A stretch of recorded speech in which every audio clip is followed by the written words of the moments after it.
Hi everyone, कैसे आप सब। So this is day 13 of our UPSC CSC mains PYQ series. We are covering topics of agriculture under GS3 paper. Yesterday we have covered e-technology to aid farmers. Today we are going to cover PDS system, that is public distribution system. 3 questions have been asked from this topic in last 10 years. Major theme of all these questions is more or less similar, like what are the issues or limitations with the buffer stock or food security, and what are the solutions. So let us start our today's discussion. So syllabus में जो PDS का topic दे रखा है वो ये है कि public distribution system क्या है, क्या इसके ऑब्जेक्टिव्स हैं, क्या इसकी फंक्शनिंग है, क्या लिमिटेशंस हैं, कैसे इसकी रिवैम्पिंग की जा सकती है, और कौन कौन से इश्यूज़ हैं बफर स्टॉक और फूड सिक्योरिटी को लेकर. तो जो 3 क्वेश्चन पूछे गए हैं उनमें जो रिसेंट वन है वो 2024 का क्वेश्चन है जो कि 15 मार्क्स का क्वेश्चन है. और ये क्वेश्चन है कि elucidate the importance of buffer stock for stabilizing agricultural prices in India. What are the challenges associated with the storage of buffer stock? Discuss. तो ये 15 मार्क्स का क्वेश्चन है और इसमें पूछा गया है कि आपको बफर स्टॉक्स की इंपॉर्टेंस बतानी है फॉर स्टेबलाइजिंग एग्रीकल्चरल प्राइसेस, कि एग्रीकल्चरल प्राइसेस को स्टेबलाइज करने के लिए बफर स्टॉक की क्या इंपॉर्टेंस है और कौन से चैलेंजेस हैं बफर स्टॉक के स्टोरेज के साथ. दूसरा क्वेश्चन है जो कि 2022 में पूछा गया था और ये 10 मार्क्स का क्वेश्चन है कि कौन से चैलेंजेस हैं पीडीएस के साथ और कैसे इन पीडीएस को आप इफेक्टिव और ट्रांसपेरेंट बना सकते हैं, मीन्स आपको वे फॉरवर्ड देना है. और जो लास्ट क्वेश्चन है 2019 में पूछा गया था, 15 मार्क्स का क्वेश्चन है कि what are the reformative steps taken by the government to make food grain distribution system more effective, कि फूड ग्रेन डिस्ट्रीब्यूशन सिस्टम को ज़्यादा इफेक्टिव बनाने के लिए कौन से स्टेप्स गवर्नमेंट ने लिए हैं. तो आप देख सकते हैं कि मोर और लेस ये क्वेश्चन सिमिलर ही हैं. इनमें बात कर रहे हैं कि पीडीएस क्या है, क्या इसके ऑब्जेक्टिव्स हैं, बफर स्टॉक की क्या इंपॉर्टेंस है, लिमिटेशंस क्या है इसकी, या फिर इश्यूज़ क्या है बफर स्टॉक्स के और फूड सिक्योरिटी के, और क्या इसके सॉल्यूशंस हैं. तो सबसे पहले हम बताएंगे कि पब्लिक डिस्ट्रीब्यूशन सिस्टम क्या है. ये एक गवर्नमेंट रन नेटवर्क है फेयर प्राइस शॉप्स का, कि गवर्नमेंट जो है वो कुछ फेयर प्राइस शॉप्स चलाती है जो कि लोगों को डिस्ट्रीब्यूट करता है स्टेबल फूड ग्रेन, जैसे चावल हो गया, दाल हो गई, और अदर कुछ फूड मटेरियल हो गए या फिर एसेंशियल्स हो गए, सब्सिडाइज्ड रेट्स पे देती है vulnerable section of society through a ration card system. तो ये है हमारा पीडीएस सिस्टम. अब इसके ऑब्जेक्टिव्स हैं फूड एंड एग्रीकल्चरल ऑर्गेनाइजेशन के अकॉर्डिंग इसके 4 ऑब्जेक्टिव हैं कि अवेलेबिलिटी होनी चाहिए फूड ग्रेन की, वो अफोर्डेबल प्राइस पे मिलना चाहिए, उसमें न्यूट्रिशन भी होना चाहिए और स्टेबल होना चाहिए. मीन्स ये नहीं कि आप एक कंटिन्यूस बेसिस पे नहीं दे रहे हो, तो उसकी एक स्टेबिलिटी होनी चाहिए. अब बफर स्टॉक की इंपॉर्टेंस क्या है. सबसे पहले इंपॉर्टेंस ये है कि प्राइस स्टेबलाइजेशन में हेल्प करता है ड्यूरिंग, अगर प्राइस क्रैश हो रहा है तो फार्मर्स के पास ये एक सिक्योरिटी रहती है कि हाँ प्राइस स्टेबल रहेगा, मीन्स उनको उनका प्राइस मिलेगा, और अगर सरप्लस प्रोडक्शन रह रहा है तो उनको बफर वाली अमाउंट मिलेगी. दूसरा है ये इंश्योर करता है availability of essential food grains for PDS specially for vulnerable populations, कि अगर आपने स्टोरेज कर रखा है तो पीडीएस सिस्टम जो है उसके अंडर लोगों को ये इंश्योर रहता है कि हाँ मतलब फूड ग्रेन अवेलेबल है. थर्ड है ये सप्लाई करता है food grain during drought, flood, pandemic and other crisis to avoid hunger and social unrest, कि जब भी ऐसे कोई पेंडेमिक आता है तो पीडीएस के थ्रू लोगों को फूड ग्रेन्स की सप्लाई की जाती है. नेक्स्ट है ये प्रोटेक्ट करता है फार्मर्स को from distress sales and ensure करता है remunerative prices during bumper harvest, कि जब भी प्राइसेस कम चल रहे हैं या फिर डिस्ट्रेस सेल चल रही है तो भी उनको प्रोटेक्ट करता है और उनको अच्छे प्राइसेस देता है अगर बम्पर हार्वेस्ट हुई है तो. नेक्स्ट है सप्लाई करता है ग्रेन्स को बहुत सारे स्कीम्स के, जैसे मिड डे मील स्कीम हो गया या फिर इंटीग्रेटेड चाइल्ड डेवलपमेंट स्कीम्स हो गया, तो इनको ये ग्रेन्स की सप्लाई करता है और हेल्प करता है रिड्यूस मलन्यूट्रिशन को रिड्यूस करने में हेल्प करता है.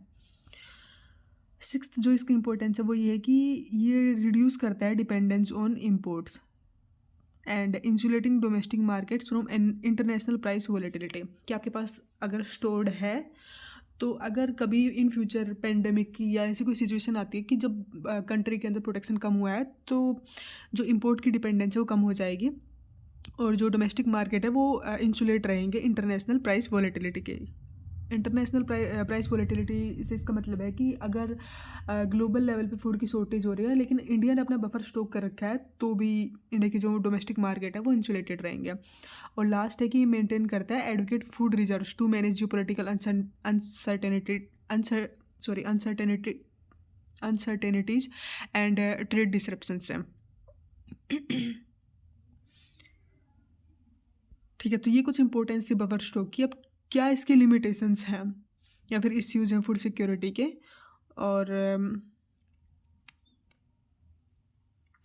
तो बेसिकली पीडीएस में क्या होता है, 3 स्टेजेस होती हैं। पहली वाली होती है प्रोक्योरमेंट स्टेज की, फूड को इकट्ठा किया जाता है, मीन्स कलेक्ट किया जाता है फार्मर्स से।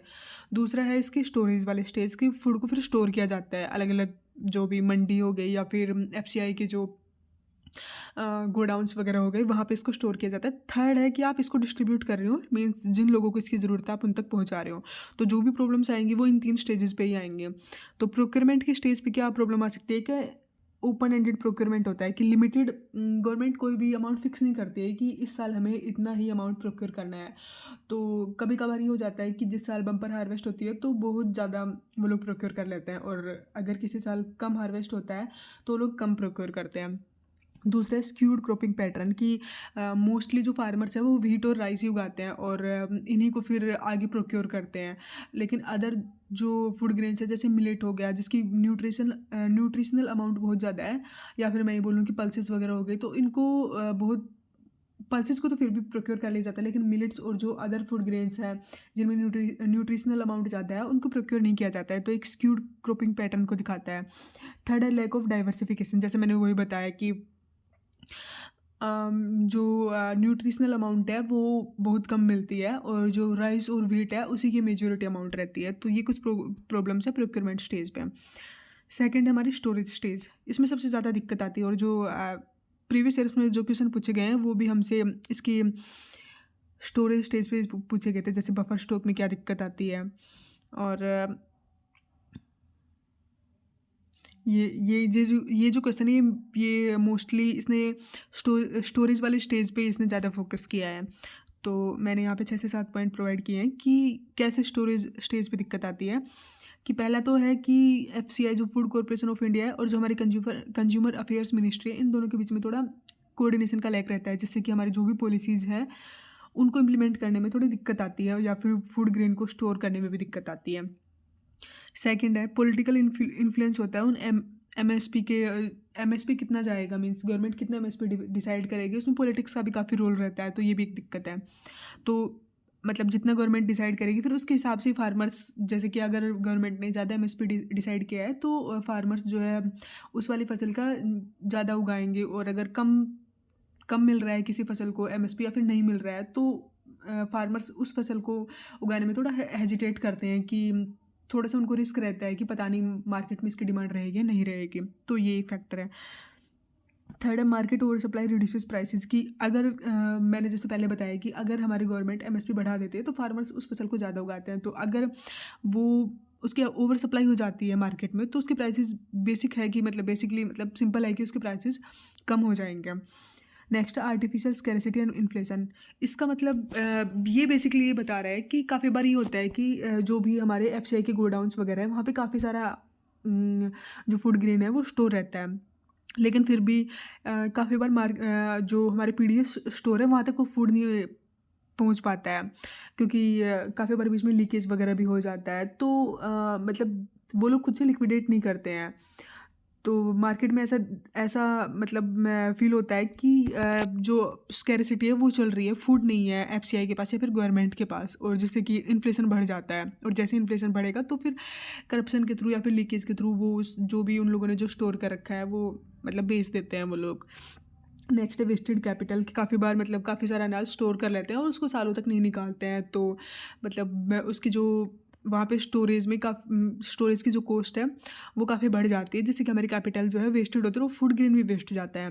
नेक्स्ट है कि फूड ग्रेन वेस्ट हो जाता है, जैसे रोटिंग आ जाती है, जिसमें मैंने अभी बताया नो ऑटोमेटिक लिक्विडेशन, की जब तक कि उनके पास ऊपर से ऑर्डर नहीं आता है कि आपको इतना अमाउंट ऑफ फूड ग्रेन अभी लिक्विडेट करना है या फिर निकालना है आगे डिस्ट्रीब्यूट करना है, तब तक वो लोग नहीं निकालते हैं, जिससे कि ऑटोमेटिक लिक्विडेशन वाले जो ये बताए कि ऑटोमेटिक लिक्विडेशन नहीं होता है, तो ये भी एक दिक्कत है। नेक्स्ट है इनएडुकेट स्टोरेज इंफ्रास्ट्रक्चर, कि स्टोरेज का जो इंफ्रास्ट्रक्चर है वो इनएडुकेट है, मीन्स प्रॉपर नहीं है, कि गैप है फूड ग्रेन प्रोडक्शन ग्रोथ में versus growth in storage capacity of FCI की। अगर किसान एमएसपी मान लो बढ़ा दे, मान लो राइस पे बढ़ा दिया है ना, और तो फिर फार्मर्स क्या करेंगे कि वो एक बम्पर क्वांटिटी में राइस को प्रोड्यूस करेंगे। अब किसानों ने प्रोड्यूस तो कर दिया, लेकिन एफसीआई के पास जो गोडाउन्स है वो लिमिटेड है। गवर्नमेंट ने ज़्यादा गोडाउंस बढ़ाने के लिए ना कोई इंसेंटिव दिए, ना ही अपना इंफ्रास्ट्रक्चर इंक्रीज़ किया, जिससे क्या हो गया कि इनके बीच में गैप आ गया। तो ये इंफ्रास्ट्रक्चर वाला जो इश्यू है ये है। नेक्स्ट है unscientific storage methods leads to rotting of grain, की अभी भी मतलब बहुत सारे जो एफसीआई के गोडाउन है वहाँ पे ट्रेडिशनल तरीके से फूड का स्टोरेज हो रहा है, जिससे कि बहुत सारा हमारा अनाज ख़राब हो जाता है, कि चूहे वगैरह ख़राब कर देते हैं, या फिर बारिश के टाइम पे वो जो भी अनाज है वो ख़राब हो जाता है। तो ये कुछ इश्यूज हैं हमारी स्टोरेज वाली स्टेज पे। अब लास्ट है हमारी डिस्ट्रीब्यूशन वाली स्टेज की, वहाँ पे क्या दिक्कत आती है। पहला है inaccurate identification of house hold की, इस पीडीएस स्कीम के या फिर जो इसके अंडर जो भी स्कीम चलती हैं, जैसे प्रधानमंत्री गरीब कल्याण अन्न योजना, तो इसके अंडर जो भी हाउस होल्ड को आइडेंटिफाई करना है कि कौन से प्रायोरिटी हाउस होल्ड्स हैं, या फिर अंत्योदय अन्न योजना के अंडर जो भी बेनिफिशरीज को आइडेंटिफाई करना है, उनको आइडेंटिफिकेशन सही तरीके से नहीं हो पाता है। दूसरा इंक्लूजन एंड एक्सक्लूजन एरर, इसमें क्या होता है कि जिन लोगों को बेसिकली नीड होती है, या फिर जो एक्चुअल बेनिफिशरी होते हैं, उनको काफ़ी बार ये होता है कि उनको इसका बेनिफिट नहीं मिल पाता है, और जिन लोगों को ज़रूरत नहीं है मोस्टली वो लोग काफ़ी बार ऐड हो जाते हैं। तो ये इंक्लूजन और एक्सक्लूजन एरर हो गया। थर्ड है लैक ऑफ अवेयरनेस, की बहुत सारे लोग हैं जिनको कि इस स्कीम के बारे में अवेयरनेस नहीं होती है। नेक्स्ट है एडमिनिस्ट्रेटिव एफिशिएंसी, की काफ़ी बार जो एडमिनिस्ट्रेशन में बैठे हुए लोग हैं वो भी अपना काम ठीक से नहीं कर पाते हैं, तो इससे एडमिनिस्ट्रेटिव एफिशिएंसी की वजह से, सॉरी, इन एडमिनिस्ट्रेटिव इनएफिशिएंसी आएगा, तो एडमिनिस्ट्रेटिव इनएफिशिएंसी की वजह से भी डिस्ट्रीब्यूशन में काफ़ी दिक्कत आती है। मीन्स इन लोगों के पास अगर ऊपर से ऑर्डर आ जाता है कि आपको इतना फूड ग्रेन डिस्ट्रीब्यूट करना है, तो काफ़ी बार ये लोग कर देते हैं, काफ़ी बार नहीं करते, या फिर जब तक इनके पास ऊपर से ऑर्डर नहीं आता है तब तक ये लोग फूड ग्रेन को डिस्ट्रीब्यूट नहीं करते हैं। तो मोस्टली बहुत बार ऐसा होता है कि वो जो अनाज है वो ख़राब हो जाता है। नेक्स्ट जो है हमारा वो है लीकेज इन पीडीएस, कि जैसे मैंने स्टोरेज वाले स्टेज पे बताया था कि डाइवर्जन हो जाता है इसमें जो भी फूड ग्रेन आता है उसका ब्लैक मार्केट में, फिर मार्केट में ऐसा दिखाया जाता है कि फूड ग्रेन की स्कैरसिटी है, और अगर किसी चीज़ की स्कैरसिटी है तो फिर उसके दाम बढ़ जाएंगे, इन्फ्लेशन होगी, और फिर ये लोग उसको बेच देंगे। तो इस तरीके से इसकी ब्लैक मार्केटिंग होती है।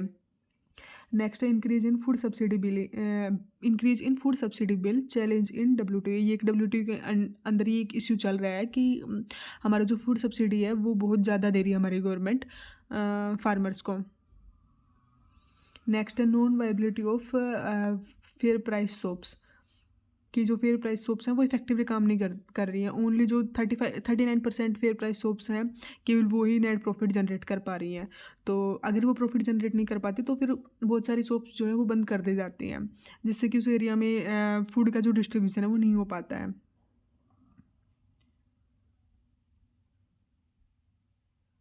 अभी हम इसके सॉल्यूशंस की बात करेंगे कि गवर्नमेंट यहाँ पे क्या सॉल्यूशंस प्रोवाइड कर सकती है। तो एक शांता कुमार कमेटी बनी थी जिसने अपनी एक रिपोर्ट प्रोवाइड की थी गवर्नमेंट को पीडीएस के ऊपर, या फिर ये बोलूँ कि फूड सिक्योरिटी के ऊपर, कि आप क्या क्या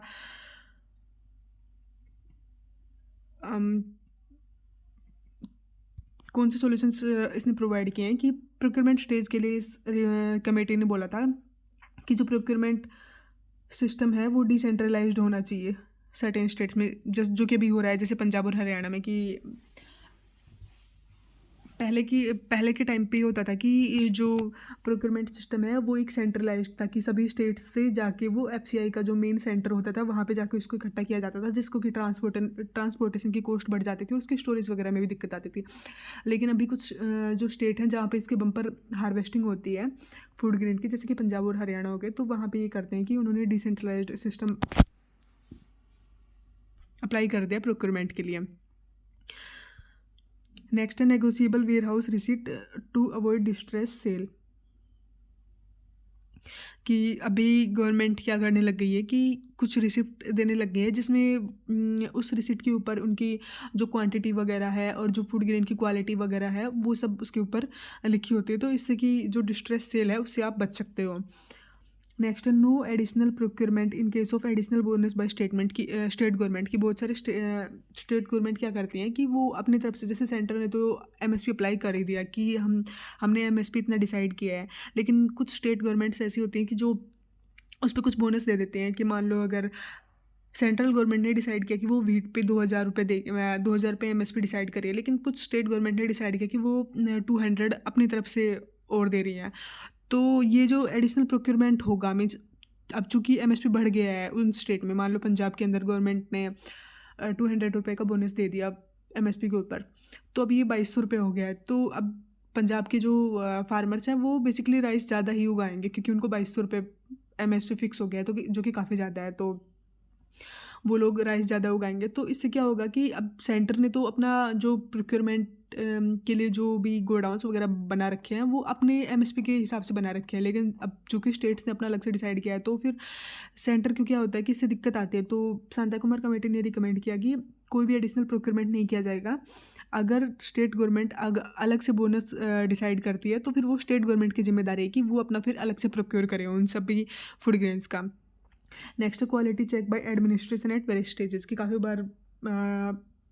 बार ऐसा होता है कि लोगों को जो डिस्ट्रीब्यूट किया जाता है फूड वो बहुत ही लो क्वालिटी का होता है, या फिर जैसे हम डिस्कस कर रहे थे इसके चैलेंजेस वाले में, लिमिटेशन वाले स्टेज में, कि काफ़ी सालों तक फूड ग्रेन जो है, जब तक उनके पास ऊपर से ऑर्डर नहीं आता है तब तक वो फूड ग्रेन वहीं पे स्टोर हो जाता है और वो ख़राब भी हो जाता है, मीन्स रोटन फूड ग्रेन हो जाता है। तो काफ़ी बार ये शिकायत आई है कि लोगों को जो फूड ग्रेन है वो लो क्वालिटी का प्रोवाइड किया जा रहा है। तो अभी शांता कुमार कमेटी ने ये रिकमेंड किया कि आप क्वालिटी चेक करोगे सभी स्टेजेस पे कि फूड ग्रेन की क्या क्वालिटी है। अब स्टोरेज स्टेज पे शांता कुमार कमेटी ने रिकमेंड किया कि आप फूड सिक्योरिटी एक्ट जो है उसको इम्प्लीमेंट करो, ताकि फूड ग्रेन का जो डिस्ट्रीब्यूशन है वो इफेक्टिवली हो सके। दूसरा है बफर नोम की गवर्नमेंट को डिसाइड करना चाहिए कि उसका जो बफर स्टॉक है वो 61 मिलियन मेट्रिक टन ही होगा। इसके अलावा अगर कोई इससे अगर एक्स्ट्रा उनके पास फूड ग्रेन आता है तो वो लोग उसको ऑटोमेटिक लिक्विडेशन कर देंगे। नेक्स्ट है occasional import can be considered by reducing import duty and moderating storage. कि मान लो अगर कोई स्टेट है जो कि सेंट्रल से या फिर किसी भी मेन गोडाउन से उसका जो डिस्टेंस है वो काफ़ी दूर है, लेकिन जो हमारी नेबरिंग कंट्रीज़ है वो उनके पास वो स्टेट पड़ रहा है, तो हमें ये प्रेफर करना चाहिए कि हम इंपोर्ट कर लें, क्योंकि उससे हमारी जो ट्रांसपोर्टेशन की जो स्टोरेज की जो कॉस्ट आएगी वो कम आएगी एज़ कम्पेयर टू अगर हम उसे मेन सेंटर से उस स्टेट को फूड ग्रेन सप्लाई करेंगे। तो नेक्स्ट है सिस्टम का डिजिटाइजेशन होना चाहिए और ऑनलाइन ट्रैकिंग होनी चाहिए कि कितना फूड ग्रेन स्टोर है अभी गवर्नमेंट के पास और कौन कौन से गोडाउन में कितना फूड ग्रेन स्टोर है, कि उसकी क्या क्वालिटी है। नेक्स्ट है modernising storage facility from existing. कि अभी जो स्टोरेज के लिए गवर्नमेंट जो यूज़ करती है वो कवर एंड प्लिंथ की जो भी मतलब फूड ग्रेन है उनको गनी बैग में स्टोर करके और उनको एक प्लास्टिक का जो कवर होता है उससे कवर कर दिया जाता है। तो शांता कुमार कमेटी ने रिकमेंड किया कि गवर्नमेंट को कवर एंड प्लिंथ की बजाय साइलोज का यूज़ करना चाहिए। साइलोज बेसिकली कंटेनर टाइप होते हैं। नेक्स्ट है रीजनल स्टोरेज कैपेसिटी जो है वो सिर्फ 3 महीने की होनी चाहिए, ताकि जो फूड ग्रेन है हमारा वो ख़राब ना हो।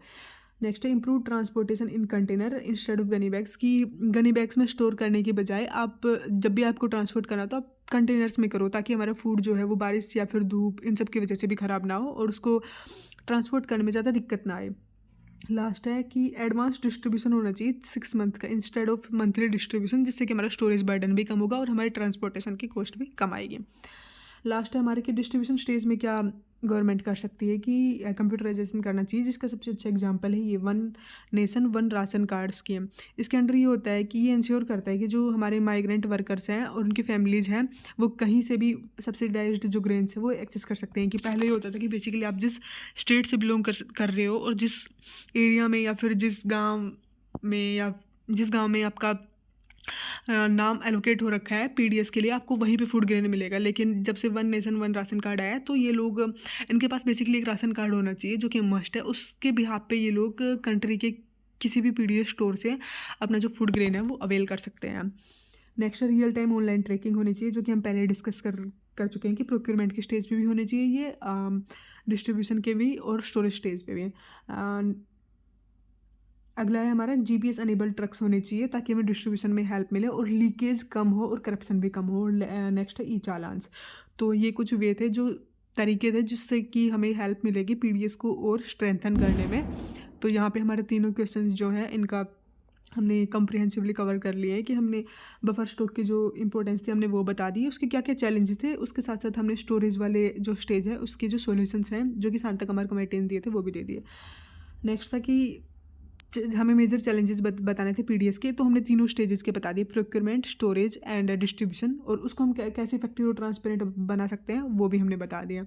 और अभी तक गवर्नमेंट क्या रिफॉर्मेटिव स्टेप्स लिए हैं to make food grain distribution system more effective, तो ये भी हमने कर दिया है। तो हमारा आज का डिस्कशन यहीं पे एंड होता है। अगर आप लोगों को कोई भी इनपुट देना है तो वो आप कमेंट बॉक्स में दे सकते हो, हम उसको नेक्स्ट वीडियो में डिस्कस कर लेंगे। Thank you so much.